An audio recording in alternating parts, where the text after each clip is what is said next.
Good morning बच्चों। आज हम लर्न करेंगे A to Z alphabet in English. A for apple,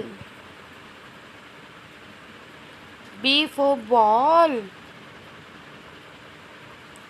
C for cat, D for dog, E for elephant,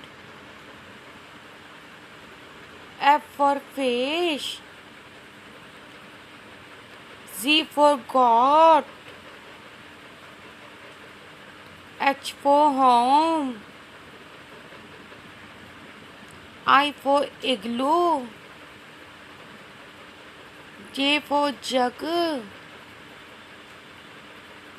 K for kite, L for lion, M for mango, N for nest, O for orange, P for parrot, Q for queen, R for rabbit, S for ship, T for turtle, U for umbrella, V for van, W for watch,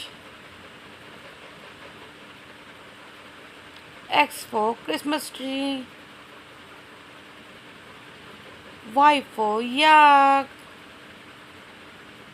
Z for zebra। Friends, अगर video अच्छी लगी तो video को like करें, share करें, subscribe करें। Thanks for watching the video. Bye bye.